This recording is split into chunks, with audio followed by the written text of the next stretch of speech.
Pemirsa, pemerintah selama ini belum pernah menerapkan PPN terhadap bahan kebutuhan pokok. Pungutan pajak terhadap bahan kebutuhan pokok disebut karena kinerja perpajakan Indonesia cenderung masih rendah dibandingkan Thailand dan Singapura. Lalu seberapa besar penerapan PPN ini akan berdampak luas terhadap masyarakat? Kita sudah bersama dengan ekonom senior Kadin Beni Pasaribu. Terima kasih Pak Beni telah bergabung bersama kami dalam Prime Time.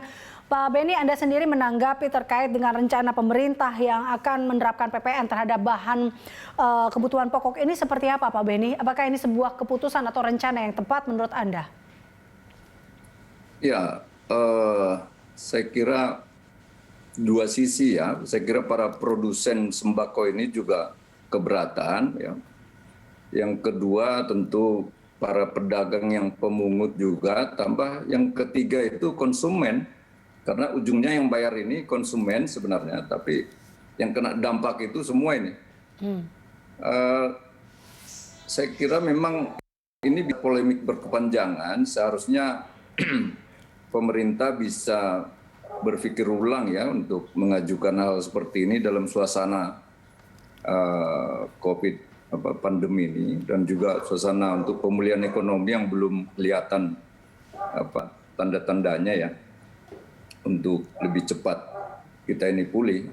Nah, nomor satu, ini memang baru usulan ke DPR. Tentu ya. DPR bisa mengambil sikap yang pro rakyat ya. Pemerintah memang membutuhkan dana, membutuhkan pendapatan bagi APBN kita. Tetapi tentu cara-cara yang lain masih banyak ya, pilihan-pilihan untuk bagi pemerintah.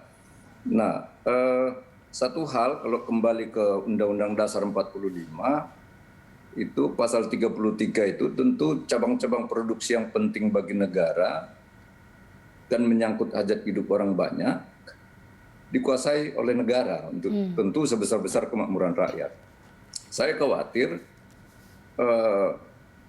kebijakan ini bisa berpengaruh pada meningkatnya kesenjangan ekonomi, ya, ketimpangan ekonomi.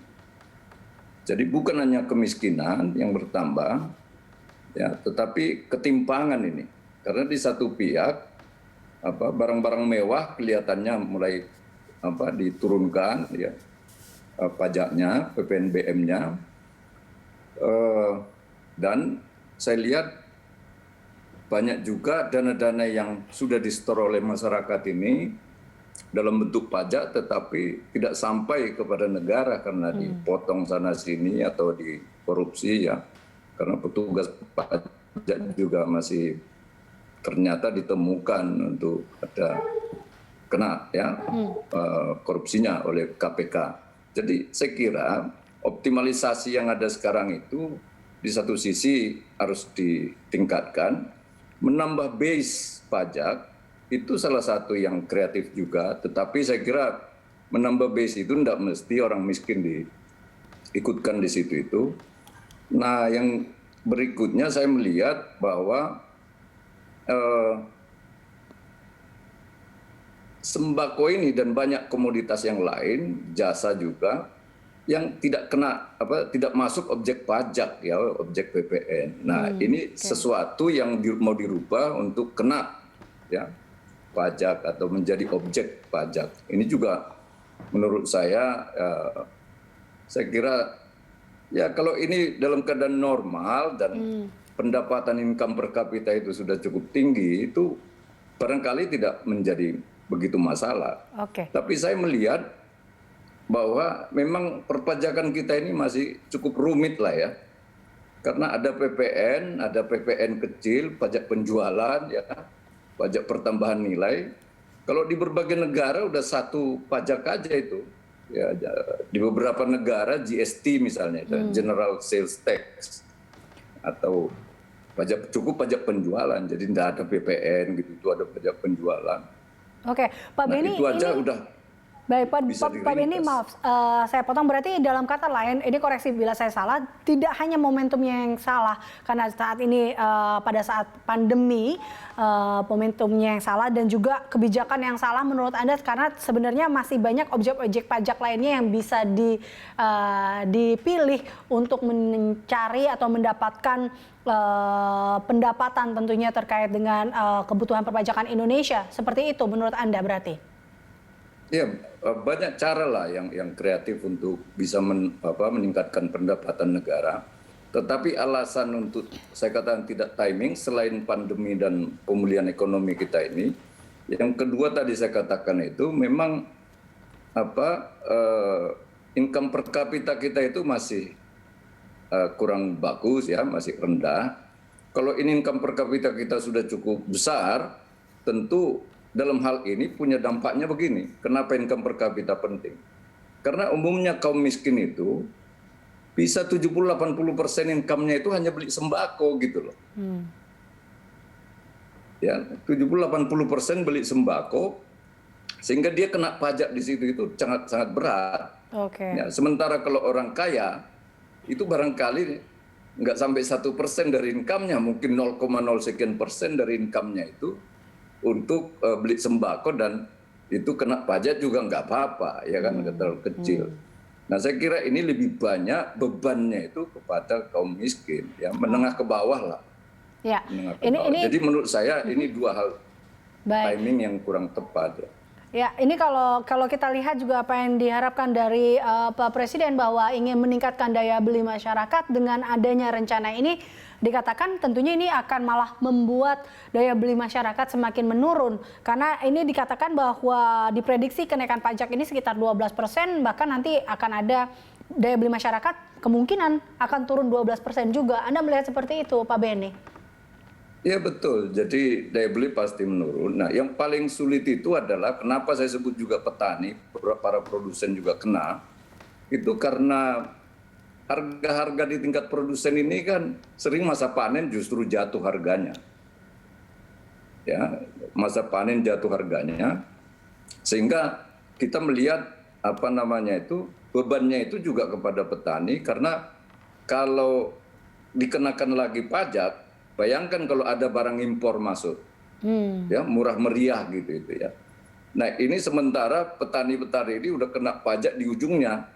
Tentu si konsumen akhir ini, Mbak Elisa pun barangkali ya beli yang lebih murah. Ini kan pajak ini berpengaruh kepada kenaikan harga. Padahal efisiensi belum tentu diikuti, maksud saya belum tentu diikuti dengan efisiensi di sana sini, ya, sementara kita menaikkan harga. Nah, situasi sekarang dengan pemulihan ekonomi ini, kan umumnya itu adalah subsidi yang dibesarkan kepada menengah ke bawah ini, bukan pajak. Nah, yang menengah ke atas ini, itu yang seharusnya ya bergotong royong. Itu jadi memang pola pikir aja ini yang menurut saya mindsetnya yang perlu kita perbaiki di sini. Dan saya paham bahwa negara butuh income tadi itu, tapi bicara perpajakan ini kembali lagi saya katakan cukup rumit ya, yang harusnya masuk ke negara begitu besar, tapi seringkali itu berbagai kanal itu bocor juga di sana sini, dan efisiensi efektivitas untuk menagih juga ini masih belum ketemu sistem kita ya, susah, masih sulit. Ya. Saya kira itu kalau bisa diperbaiki itu bisa menghemat banyak.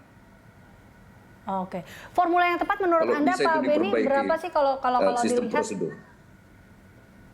Atau formula yang tepat seperti apa menurut Anda? Formulanya? Halo? Ya, Pak Benny, formula yang tepat menurut Anda seperti apa? Karena Anda katakan bahwa kita masih belum bisa untuk, atau belum punya format yang tepat dalam saat ini untuk terkait dengan perpajakan atau untuk mendapatkan pendapatan negara. Anda melihat formula yang tepatnya itu akan seperti apa? Mungkin saran dari Anda. Ini, ya, jadi kalau tujuannya itu menaikkan pendapatan negara, ya, dari perpajakan, maka nomor satu itu adalah PPh yang progresif, ya, pajak penghasilan yang progresif. Nah, tentu saya setuju PPN ini, tapi baiknya disatukan dengan PPN kecil, ya ini PPN besar ini, pajak pertambahan nilai dan pajak penjualan. Coba dikonsolidasikan ini. Nah, charge berapa? Di berbagai negara udah 7% saja. Ya, mungkin untuk sembako ya bisa 0, sekian persen. Ya, kalau memang harus begitu ya kan, dikonsolidasikan. Tapi kalau saya masih belum lihat urgensinya ke sembako ini. Ya. Nah, oleh sebab itu kalau PPh itu hanya sampai 30% itu terlalu rendah kepada kaum orang kayanya ya. Saya pikir orang yang punya penghasilan 5 miliar ke atas itu wajar membayarnya itu 50 sampai 55%. Saya di Kanada kurang lebih 6 tahun, itu orang di sana dengan gaji $100.000 aja setahun itu membayar PPh-nya itu 55%. Ya, saya nggak mengatakan harus $100.000 kurang lebih 1,5 miliar setahun bayar 55%. Tapi paling tidak 5 miliar ke atas lah. Ya, 5 miliar ke atas itu kan berarti kurang lebih 500 juta satu bulan penghasilannya. Ya, 55% kasihlah ke negara gitu. Yuk pegang 45%. Itu Kanada ya. Saya kira coba lihat nanti Denmark dan sebagainya. Nah, di situ kelihatan ada hubungannya dengan ketimpangan sosial itu lebih rendah. Oke. Income negara begitu besar gitu. Income negara besar. Nah, PPN yang kecil, PPN besar itu disatukan jadi GST. Jadi lebih simpel dia.